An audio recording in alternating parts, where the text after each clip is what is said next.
The main, the head honcho, the guy you turn to in a crisis. When little Billy's getting his arse handed to him down in Stranglethorn Vale, it's your main he turns to. If fantasy RPGs are all about creating a hero to save the world, then your main character is the fulfillment of that core principle, tackling the bad guys time after time and basking in more glory than Michael Phelps. The concept of a main character, a hero of legend, is core to pretty much every MMORPG and stems right back to the founding fathers, Ultima and EverQuest, and continuing through to the likes of WoW, WildStar and doubtless many more games which haven't even been released yet. To many, their main character is almost an extension of themselves, customised to represent the ideal fantasy badass for them personally. And this connection to a character is the very baseline from which amazing friendships, memories and achievements in games are formed. If you're a WoW player, and let's face it, most of us are or have been, you only have to think of the likes of Vertner, Preach, or even myself to a lesser extent, to conjure up the picture of hardened mages, warriors and rogues, instantly associated with a class and character, the embodiment of their personas in game. So why, if attention and investment in a main character is so important, has the focus of MMOs changed over the last decade or so to appeal more towards a balanced, well-spread investment in alts? Why have catch-up mechanics and level boosts removed any real focus on character-locked attunements? In this video, I'm going to look specifically at World of Warcraft and explore why I think the focus on mains as opposed to alts has changed over the years, and why I believe the traditional key focus on a main character is one of the most important elements of enjoying an MMORPG to its full extent. So let's get right into it.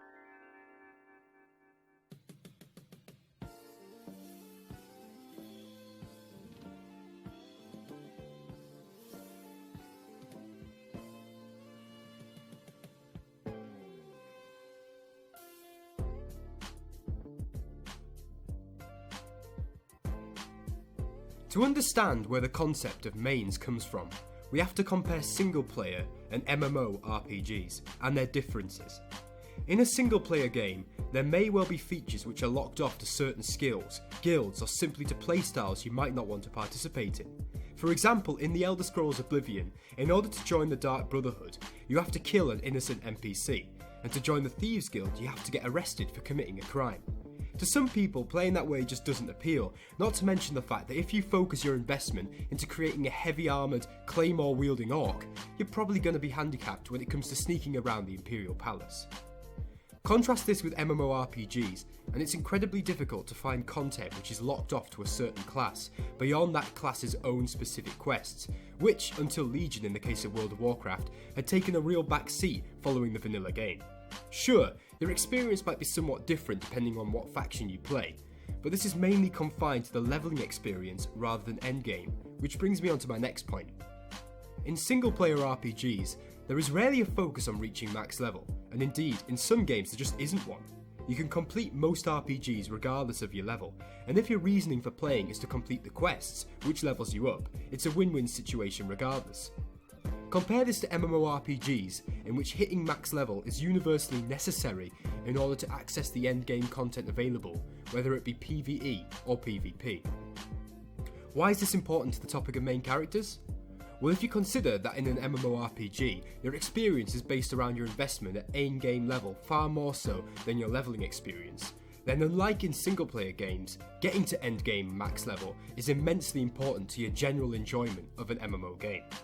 I say this because so many people are turned off games like World of Warcraft before they even reach the max level on a character, let alone before investing time into endgame content. The simple fact is that spreading out your time between several alts, regardless of whether they're maxed out or not, makes it incredibly hard to gain a deep experience with any of them. Now, of course, it's important to find out which class or classes you enjoy the most, taking into account playstyle, theme, and generally what you intend to do during your time in WoW, but there's a difference between exploring different classes and constantly switching characters, as though your experience of the game might be fundamentally altered by doing so. In the end, that might just harm your experience. Here's an example of what I mean. We have two players. Player A has just rolled a warrior and finds it quite an interesting class to play. Like most people, he has a general idea what sort of role he enjoys in an RPG, and regardless of MMO experience, it's quite easy to tell what class would appeal. For example, he tended to play fighter classes in games like Skyrim, Diablo 3, etc. As a result, he finds the warrior quite fun, but is eager to check out the Warlock and Mage. Although these classes are fun, player A decides to stick with his warrior as his prime focus, concentrating on getting the character to max level. At this point, he focuses on gearing up through HCs and pug raid groups before researching the best way to join a guild and applying for several, eventually getting picked up by a casual raid team, looking to clear normal mode. At this point, player A has managed to get a foothold in the true endgame experience of World of Warcraft, which will give him access to great social features, challenging content, and the chance to make powerful memories on his warrior. Even if he decides to pick up his Warlock or Mage, he will be doing so having joined a guild and hopefully having made friends in his raid team with whom he can play, dungeon and level. Now let's take player B, who started playing the game at the same time as player A. Like player A, player B chooses to roll his class based on previous experiences in other games, as he is also new to MMOs. In his case, he picks a Druid. His leveling experience is similar to player A, save from the fact that he finds it difficult to concentrate on leveling, and also wants to try out other available classes. After reaching level 30 say, he decides to play another class, intending to return to his Druid later on. Several classes and weeks later, he's still not at max level, and although he's tried every class out there, he finds himself repeating the same content over and over as he levels up. Unlike player A, his social experience is severely limited as he has to focus on questing and LFG, and any friends he does make may well be limited to the character he played on when he met them. If and when he reaches max level, he's already burnt out from what is likely to have been months of leveling, and his lack of concentration on one class may lead to a lack of progress on HCs, BGs, and generally gaining access to the true endgame content available. This might seem like a pretty extreme example, but I know people who have had this exact same experience. The game isn't what it was in 2004. You can't truly attain the social experience of a max-leveled raider or arena gladiator that you could get a taste of through leveling back then. Not if you don't go into the game without friends to play alongside from the beginning. And if you do join the game with friends, why wouldn't that push you just to get into endgame even faster?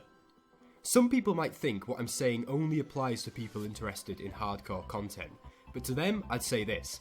I've known people who were casual raiders and hardcore raiders. I've known people who were world competitive arena PvPers, and people who've never even attempted ranked PvP once. I know people who don't raid or PvP and participate in things such as RPing and reputation or title gathering instead.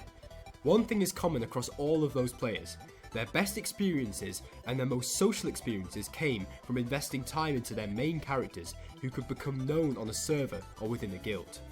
So now that I've hopefully made it clear why I believe focusing on one main character is preferable to constantly dividing your time between alts, let me explain why I think this trend of altaholicism, if you will, has grown more prevalent over recent years, and why simultaneously I think Blizzard has actually taken some productive steps in Legion to counter it. So let's quickly think back to the early days of World of Warcraft, Vanilla and the Burning Crusade, the old testament of WoW, the good times which many will have you believe will never be seen again. Were those days good for a new player? Well, yes and no. Personally, from my own perspective, and that of many people I've met, the encouragement to work together and forge bonds of comradeship with other players that came from the truly difficult and time-consuming questing and dungeon content meant that friendships could be forged from the moment you clicked Enter World. However, one area in which we can all agree the game was different than the present was in the leveling. Go to Kronos or another vanilla private server and watch as it takes you weeks to reach max level. Compare that to the current game. Even if you don't boost your character, and even if you don't use heirlooms, you can expect to hit max level in a couple of weeks.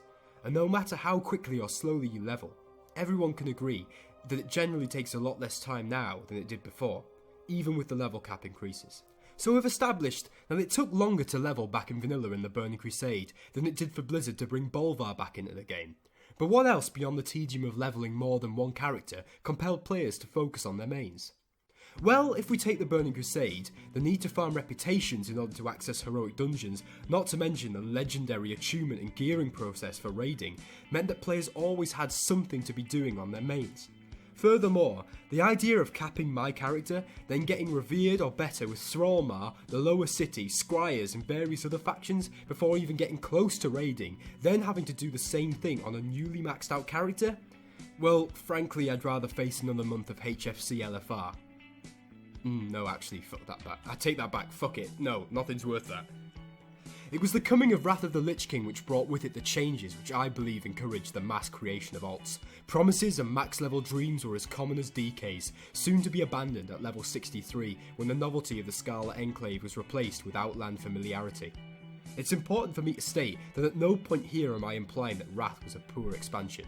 On the contrary, I credit it as having successfully delivered us the most satisfying struggle, levelling up through frozen Northrend all the way to the ICC, eventually slaying the Lich King himself.